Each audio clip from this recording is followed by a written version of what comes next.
Get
बोलो श्री प्राणनाथ प्यारे की जय। बोलो श्री सद्गुरु महाराज की जय। बंदो सद्गुरु चरण को करो सुप्रेम प्रणाम। अशुभकरण मंगलकरण श्री देव चंद्र जी नाम। श्री नारायण निज मूल पति श्री नयनाथ सुना। तेज कुंवर श्यामा युगल को पल पल करूं प्रणाम।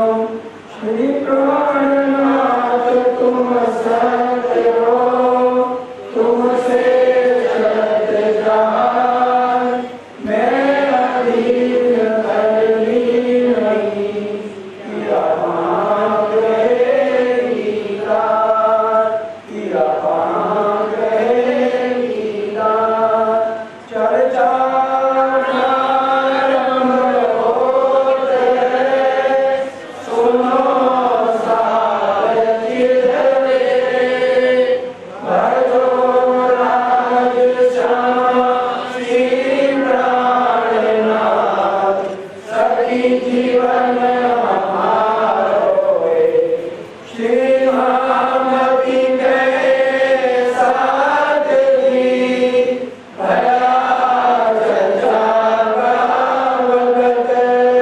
अब तुम सुनियो चित दे, लाल आगे आए कहते इन्हें तकत। लाल आगे आए कहते इन्हें तकत। बोलो श्री प्राणनाथ प्यारे की जय। बोलो श्री सद्गुरु महाराज की जय। श्री महामति के मामिना ए हाथी में दी इमाम। ताकि भी तक और कहो जो नूर दीन इस्लाम। जो नूर दीन इस्लाम। अब फिर कहो हमसे की।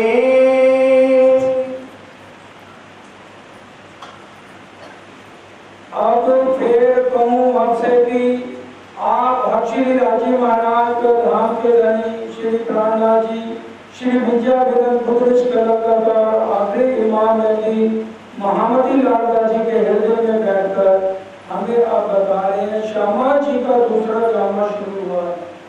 श्यामा जी के पहले जामे के अंदर सद्गुरु देवचंद जी ब्रिज रास की सारी बातें बताते रहे।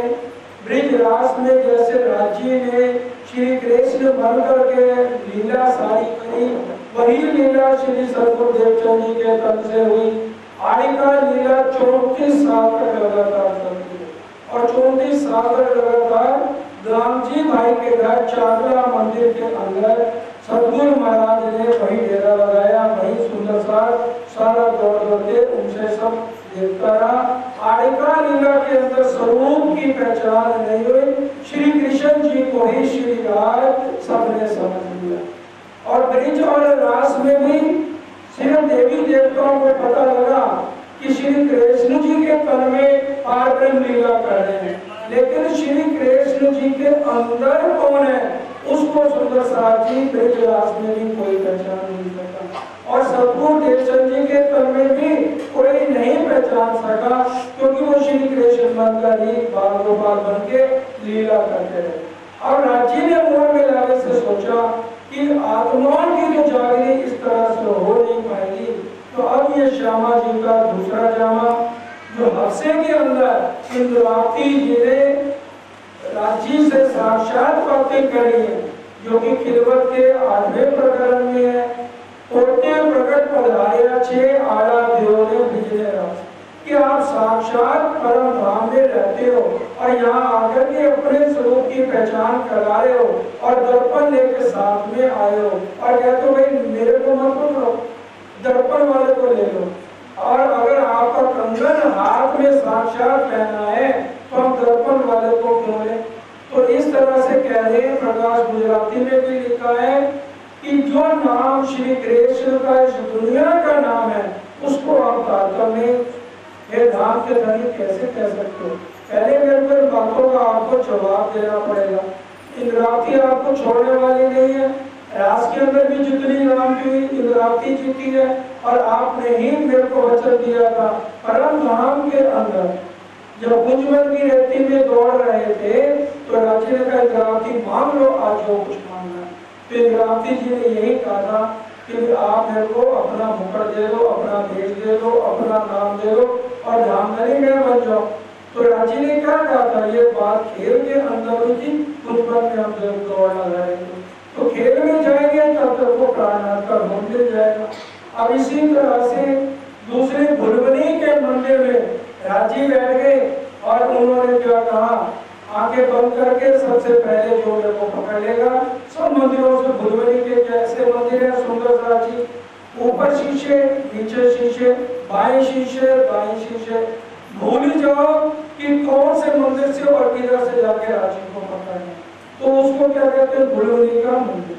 तो राजी ने कहा आज मैं यहाँ बैठा हूँ, चलो देखो कौन मेरे को पकड़ने के लिए आता है। तो इंद्रावती जी को सब का पता है और उनके पीछे अमलावती सखी हो गई कि इंद्रावती सखी को सब पता है इसके पीछे पीछे रहूंगी तो श्यामा जी का रोल मेरे को मिल जाएगा। तो इस तरह से राजी को भुलवनी के मंदिर में किसने पकड़ा? इंद्रावती और अमलावती ने।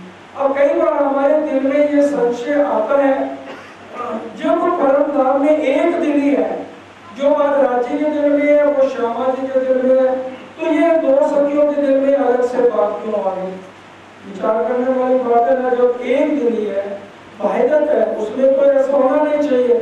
क्योंकि सुंदर साथी जब राजी महाराज ने मेर सागर को दिल में ले लिया और आनंद की स्थापना अक्षर ब्रह्म के अंदर कर दी और अक्षर ब्रह्म की स्थापना अनंत के अंदर कर दी, तब वहां पर ये बात इंद्रावती और अमलावती के अंदर आई और राजी ने अपने हृदय में दोनों को ले लिया कि इन दोनों को राज और श्यामा जी का रोल करना है। और इस समय महराज ठाकुर हमसे में गए थे, उनके अंदर प्राणनाथ जी की पांचों शक्तियों को मेहंदी कहते हैं।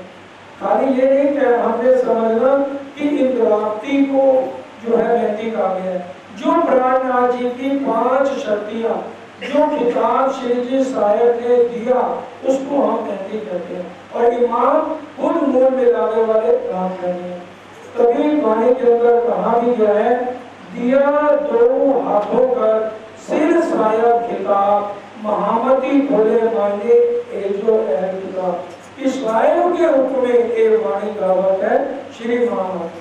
क्या कह रही है महामती जी? मैं वाणी नहीं गा रही सुंदर सा जी, मेरे में ताकत नहीं। जो पांच शक्तियां मेरे को प्राणनाथ जी ने दी और साहेब का हुक्म हुआ है तभी ये वाणी आपको कही जा रही है। अब पांचों शक्तियां उनके अंदर आ गई है, लेकिन धीरे धीरे ये अपना काम शुरू करेंगी। आप अंदर गए कौन थे? महराज ठाकुर। और बाहर कौन आए? यही हाथी मेहंदी इमाम, यही श्यामा महारानी है और यही राजी की पांच शक्तियां महामती जी के होने के कारण इनको मेहंदी कहा जा रहा है और इमाम वो खुद राजी जी इनके अंदर विराजमान है। हमारा महीना बीत भाई संवत 1715 तमाम 1715 पूरा बीत गया। पूरे 12 महीने उनको जेल के अंदर इंद्रावती जी को रहना पड़ा। तो खासों सलाह करके वजीर आया नए नगर कि कुतुब खान बाहर चला गया, उसको टैक्स चुकाने जाना था। अब पीछे रानियों ने देखा क्षेत्र में से कि यहाँ तो साक्षात पारब्रह्म श्री कृष्ण बन के लीला कर रहे हैं। जब वो लोग वापस आए तो कहने लगे ये बहुत दिव्य पुरुष है, साक्षात यहाँ ब्रजराज की लीला बंसरी की लीला सब हमने अपनी आंखों से देखा है और हमने इनका अकाउंट भी देख लिया है। अभी महराज ठाकुर के बहुत पैसे बाकी निकलते हैं। अब राजा वजीर ने भी सारा अकाउंट दोबारा चेक किया। उन्होंने ढिंढोरी पिटवा दी पूरे शहर में कि आज जो है राजा साहब सब जनता को संबोधित करें। अब राजा ने खड़े होकर कहा भाई कई बार गलती भी हो जाती है, क्योंकि ये राजा लोग क्या होते हैं जैसे धृतराष्ट्र अंधा बना और वो ऊपर वाले ने हरे को 2 कान दिए और जवान 1 दिए। जब भी किसी का निर्णय सुनना है एक तरफ से मत सुनो, दोनों साइडों से सुनो, सुनो ज्यादा और बोलो कम। और राजा था, उसने परवाह नहीं की, जैसे बिहारी जी के थ्रू कहा गया वैसे राजा ने मान लिया और उनको नजर बंद कर दिया। और राजा ने कहा सारी जनता को, भाई राजा से भी गलती हो सकती है, हम अपनी भूल मानते हैं, हमने बेगुनाह महराज को 1 साल में कैद में रखा और इसके लिए मैं अपनी पूरी प्रॉपर्टी का 3रा हिस्सा जूनागढ़ स्टेट आज श्री महाराज के नाम करता हूँ और 5 कपड़े देकर सिर से पांव तक मैं इनको देकर के पूरी इज्जत के साथ इनको घर तक छुड़वाता हूँ। तो इस तरह से उस राजा ने माफी मांगकर महाराज श्री इंद्रावती जी को, अब तो वो प्राणनाथ जी बन गए, प्राणनाथ जी को विदाई दी। एक किताबें लेके लगे बिहारी जी के कदम में। अब कौन से किताबें उतरेगी बताइए, कौन से किताबें हादसे के अंदर उतरी?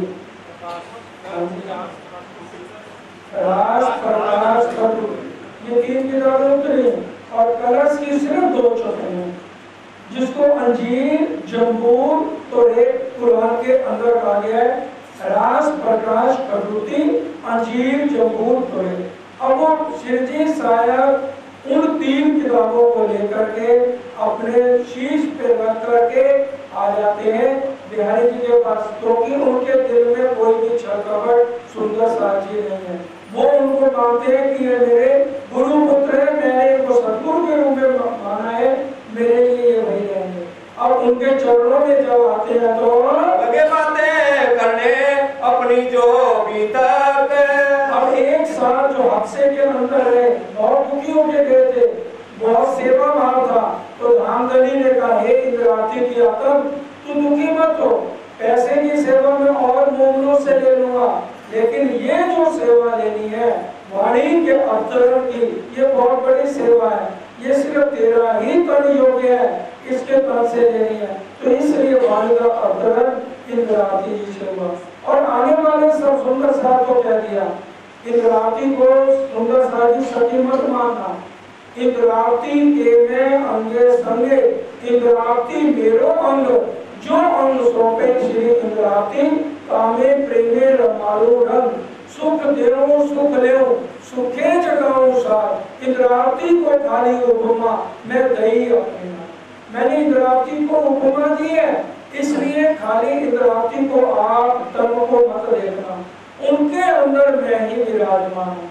आगे वाणी में कह दिया, भले तुम देखो आकार को, पर देखो अंदर का किसी। कि अगर आप किसी से चर्चा सुनते हो, खाली उसके तन को मत देखो, अंदर जो राज्य की शक्ति बोल रही है, उसके द्वारा मूल मिलावे में धन को आप पहचान करो। जो किताबें उतरी हुई श्री महाराज पर हक। अब श्री महाराज के ऊपर धामधनी ने ये बात पूरी रूप से मेरे कहां से गई, मूल मिलावे से। हम रोज चौपाई भी बोलते हैं ना, मेर सोई जो बातुनी, मेर बाहर और मान, और मेर होत अवन से, मेर राजीव महाराज ने मूल मिलावे से डायरेक्ट पूरी इंद्रावती जी के ऊपर करी है। 7 समों ने इन समय देखी मेरे श्री राज। अब सुंदर सा जितना भी था, सबने देखा कि राजीव महाराज ने पूरी में इंद्रावती के ऊपर करी है और हमारा हाथ इंद्रावती जी के हाथ लिया है। इत बिहारी जी चमके सुन खटलुती के सुकन। अब जब बिहारी जी ने वो गुजराती थे, अब गुजराती भाषा में ही 3 ग्रंथ उतरे थे, उसमें पहले चौपाई पढ़ी, सही तू मेरा दलील है बेटी, कोई ना देखना, देख क्यों ले अपना, तू कहियो स्वर्गी ना। उसके अंदर इंद्रावती कह रही है, बिहारी जी महाराज खाली कोरी गद्दी पे आप बैठ गए हो, ये मत समझो कि धामधनी को आपने ले लिया। सही ये सखी, तू धनी ले बैठी है, मेरे धनी को तूने मेरे से खींच लिया, लेकिन मैं इंद्रावती हूँ, किसी को अपने आगे जाने नहीं दूंगी। मैंने धामधनी को अपने बस में कर लिया और अब तेरी खाली गद्दी रह रही है। और फिर आगे लिखा हुआ कटुती के सुगत, मैं लेऊं धनी अपना, पिया दिया किरसिया, अब एकदम उनको गुस्सा आ गया जब इसने धामधनी को अपने अंदर ले लिया, बस में ले लिया, तो मेरे हाथ में क्या रह गया। अब कहने लगे, हे महाराज तू मेरे को क्या समझता है।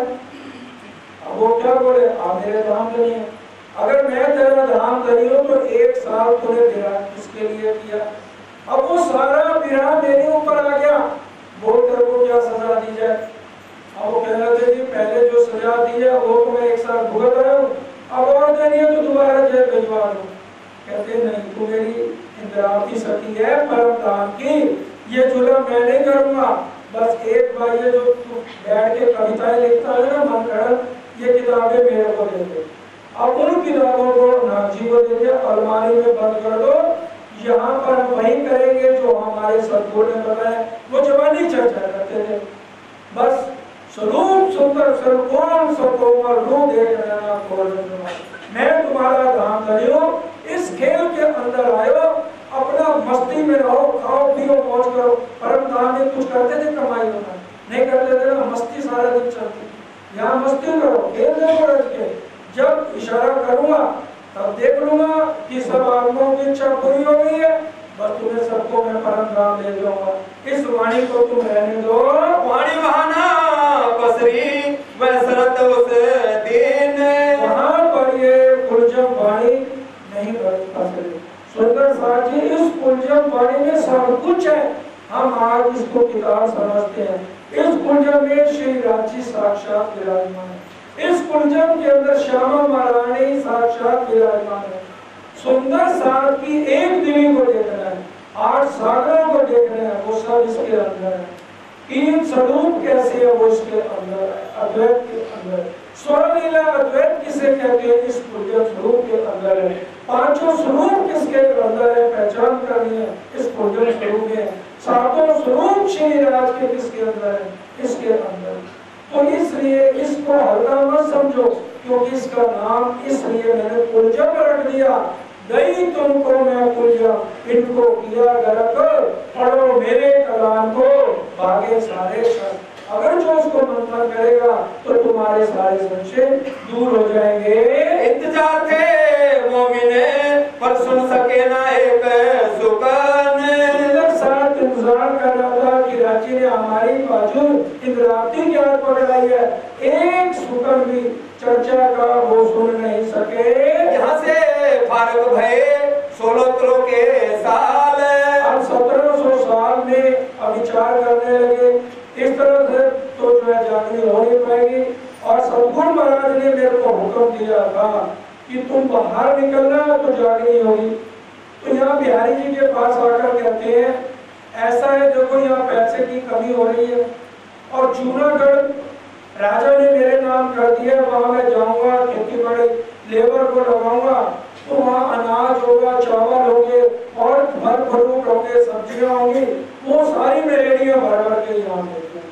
कहते जाओ शाबाश, आशीर्वाद है धामधनी का, ऐसे काम किया करो। हमने विरक्त बाबा साधुओं का काम नहीं करना। हमारे सदगुरु कहीं गए थे, तुम जाओ जूनागढ़ बसाओ, राजी महाराज तुम्हारी मदद करें। अब वो अच्छा वो जो किताबें हैं वो दे दो, मैं अकेला बैठा क्या करूँगा, क्योंकि फूलबाई जी भी रही नहीं है, तो मैं अकेला क्या करूँगा। अच्छा ना रहेगा बांस, ना बजेगी बांसुरी, ले आओ ना जी, दे दो किताबें इनको। अब वो लेकर के 1716 के अंदर जूनागढ़ बसाने का बहाना लेकर के चलते हैं। अब रात रास्ते में पड़ गई, झाड़ो जी रुके रात को, और सुबह नदी में स्नान करके चितवन में बैठे थे। उसी टाइम देखा कि दूर से वीर जी भान एक कन्या के साथ चले आ रहे हैं। अब वीर जी भान दूध बेचने का काम करते थे, उनके साथ एक जो लड़की उनकी थी, उसने आते ही जैसे प्राणनाथ जी को देखा और घूंघट बहुत लंबा कर दिया। अब वीर जी भान कहने लगे, बेटी अभी तेरी मैंने शादी नहीं करी, तूने एक पराये पुरुष को देख करके किस तरह से घूंघट कर दिया।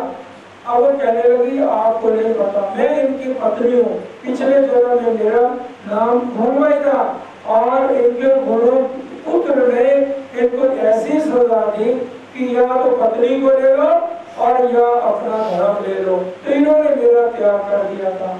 6 महीने तक मैंने अन्न जल छोड़ दिया, उसके बाद मैंने उनको एक पत्र लिखा था कि हे प्राणनाथ, आप अपने चरण मेरी राख पे जब रखोगे तो मैं दूसरी लड़की के अंदर प्रवेश कर जाएगी मेरी आत्मा, क्योंकि मैं उम्र भर की सेवा करना चाहती हूँ। अभी मान जी प्राणनाथ जी के पास गए, उनके पास जाके कहने लगे ये मेरी लड़की और इस तरह से बातें कर रही है। अब उन्होंने पूछा तुम्हारा पिछले जन्म में क्या नाम था? तो वो तेज कुमारी जी ने कहा मेरा पिछले जन्म में फूलबाई नाम था। उन्होंने अच्छा जिस मकान में तुम्हारी डोली आई थी कौन सी दिशा में है? उन्होंने कहा वो पूरब की दिशा में है। कहते ये बात ठीक है, कोई ऐसी बात बताओ। कहते जब डोली आई थी तो आप सब घर वाले मिलकर मेरे को पहले अपने निजानंद स्वामी सदगुरुदेव चंद जी के पास ले गए थे और आपने कार्टून दिलाया था, तब डोली घर के अंदर गई थी। और आपके श्रीमद् भागवत ने सुना था कि सोना कलियुग के अंदर नहीं पहनना चाहिए, इसे बुद्धि भ्रष्ट होती है। आपने मायके और ससुराल का सारा सोना, मेरे अच्छे कपड़े सारे सदगुरु को दिया थे और चौथे कमरे में अभी भी काला रंग पड़ा होगा, उसमें से मैंने निकाल के दिए। अब वो कहने लगे बस मेरी तसल्ली होगी, मुझे और कुछ नहीं पूछना। अब वो उसी समय उन्होंने अंगीकार किया और अपने साथ उनको रखना शुरू कर दिया। अब वही जो कांची भाई प्राणनाथ जी के साथ रहकर सेवा कर रहे थे, तो अब वही कांची भाई रसोइये का काम करते थे। वह हाजी व्यास दिग्विजय पंडित थे। दिग्विजय पंडित की उपाधि सुंदर साजी उसको मिलती है। काशी, मथुरा, बनारस, यहाँ पर बड़ी बड़ी परीक्षाएं पंडितों की चलती है। उनमें जो नंबर अव्वल आता है तो उसको दिग्विजय की उपाधि मिल जाती है। इस तरह से हाजी व्यास सारे पुराणों की चर्चा करना जानते हैं, तो उनको दिग्विजय पंडित की उपाधि मिल गई। उनके यहाँ ये रसोइये का काम करते हैं। हाजी व्यास एक ब्राह्मण रहे दिन का चाकर होए। उनके यहाँ रसोइये का काम नौकरी के रूप में कांची भाई पेट तो हरेक को भरना, कोई भी नौकरी के लिए अब रसोइये का काम करने लगे। जब वह दुखी पड़ा भौम उतारा सोए। अब एक दिन उसकी बहुत तबीयत खराब हो गई, घर वालों ने उसको जमीन पर उतार दिया। लगे दाने करावने को तब भया साचेत। बोलो श्री नाना प्यारे की जय। सुंदर साजी हिंदू धर्म के अंदर कर्म कांड बहुत ज्यादा है और ये कर्म कांड व्यास जी ने बनाया है। 18 पुराणों की जब इन्होंने रचना कर ली, इनके मन को शांति नहीं मिली, बहुत दुखी हो गए, तो दौड़े दौड़े जो है नारद जी के पास गए। ये अगर किसी ने प्रसंग पढ़ना हो कीर्तन पुराने, उनके अंदर आप ये प्रसंग पढ़ ही सकते हैं जो श्री महाराज की छाप लगी हुई है। अब जैसे ये नारद जी के पास गए, नारद जी ने इनको कोप दृष्टि से देखा, ऐसा कि जैसे अभी गला काट देंगे व्यास जी का। कहने लगे व्यास जी तुमने बेड़ा गर्क कर दिया सारी दुनिया का, जब तक ये ब्रह्मांड खत्म नहीं होगा। दुनिया पहले ही यहाँ का चीन 84 लाख योनियों के बाद मानव तन के अंदर जब आता है तो वैसे उसके ऊपर कोई दिन ऐसा नहीं जिस दिन व्रत का ना हो, और तुमने ऊपर इतना बंधन में बांध दिया है। मंगलवार का व्रत रखो, बुधवार का रखो, वीरवार को बहने कपड़े ना धोएं, मंगलवार को भाई अपनी शेव ना बनाए, बाल ना बनवाए, और खाने में कुछ भी नहीं खाना, पानी भी नहीं पीना। इतने कर्म कांड 18 पुराणों के अंदर है, जीव मुक्ति पा ही नहीं सकता। और फिर उन्होंने अंत में कहा श्रीमद् भागवत लिखो, तो श्रीमद् भागवत लिखने के बाद उनको मन को शांति मिले। तो इस तरह से अब ये जो हाजी व्यास दिग्विजय पंडित है, अब उन्होंने उसमें क्या लिखा हुआ है कि जब कोई भी मरने लगे उसको गाय की पूंछ पकड़वा दो और मुंह से उसको बुलवाओ कि मैं गाय की पूंछ पकड़ के ये शपथ लेता हूँ मेरे को बाकरनी नदी पार करा दो। ये बाकरनी नदी क्या है सुंदर साजी? ये ना तो जो है स्वर्ग की तरफ जाती है, ना अक्षरधाम की तरफ जाती है, और ना इसका परम धाम से कुछ लेना देना। ये यमपुरी लेकर जाती है। और बाकरनी नदी यमपुरी में भी क्या 70 फुट नीचे लहू और पीक के खड़े बने हुए हैं। और अब उससे कह लगे ये पूंछ पकड़, उनका बेटा कहने लगा अर्जी व्यास को, पूंछ पकड़ के जो है ये कसम खाओ कि मेरे को भरतरी नदी पार करो। ये जिसने ये चीज पढ़नी हो, किसी के दिल में संशय हो, गरुड़ पुराण की कथा है। किसी के घर में माता पिता गुजर जाते हैं तो वो गरुड़ पुराण की कथा एक हफ्ते का पाठ कराता है। उसके अंदर ये लिखा हुआ है कि जब भी कोई मरे तो उसको गाय की पूंछा पकड़वाओ और फल को हाथ लगाओ, घी को हाथ लगाओ कि दान पुण्य करो। अब हाजी मुझे पंडित क्या कहते हैं, अरे मूर्खों ये मेरे से क्या करा रहे हो, तुमने दिया जला दिया और मेरे से हर एक कसमें खिला रहे हो। मैं इस इंड का रहने वाला नहीं हूँ। ये दान पुण्य और भरतरी नदी पार कराओगे, मेरे को यमपुरी जाना पड़ेगा और मैं यमपुरी जाना नहीं चाहता, स्वर्ग भी नहीं जाना चाहता, क्योंकि स्वर्ग का भी महाप्रलय में नाश हो जाता है। मैं इस इंड का ही नहीं हूँ, तो ये दान पुण्य क्यों करा रहे हो। सुंदर साथी बड़े ध्यान से सुनिए, अगर हम आज खाली कार्टन लेने के बाद भाई बहन खासकर शराब पिएंगे, तंबाकू खाएंगे, सिगरेट पिएंगे, तो वो ये सोच लें कि उनको भी भरतरी नदी पार करनी पड़ेगी। अभी भरतरी नदी में आसान नहीं है। आपको इसकी चौपाई बताओ, 100 बरस रहो साथ में, धनी अनुभव 100 बेर, दया मूल अंकुर बिना लेकर में डाले अंधेरे। अगर तारतम के बाद आप तारतम का पाठ नहीं करते, राजी के चरणों में प्रणाम नहीं करते, कोई नित्य नियम नहीं करते, आपको भरतरी नदी पार करनी पड़ेगी। अब ये भरतरी नदी है क्या, वो समझ लो।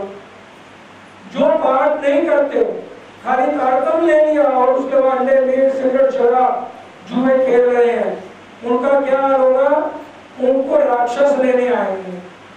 राजी महाराज की कृपा से उनके जीव को मुक्ति नहीं मिलेगी। तो भाई आपको बता दिए जिन्हें पढ़े हो कि रंगन के अंदर 1500 के बाद इस चौपाई को आप पढ़ सकते हो।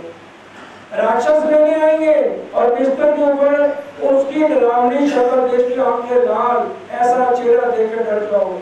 मरमूद बिस्तर के ऊपर ही तुम्हारा निकल जाएगा और वो जब तुम्हारे शरीर में से तुम्हारे जीव को निकालेंगे, ऐसे तत्वों का वो शरीर बन जाएगा जिसके ऊपर कितने भी कोई मार ले, वो जीव को कोई असर नहीं होगा, लेकिन उसको पीड़ा सहनी पड़ेगी।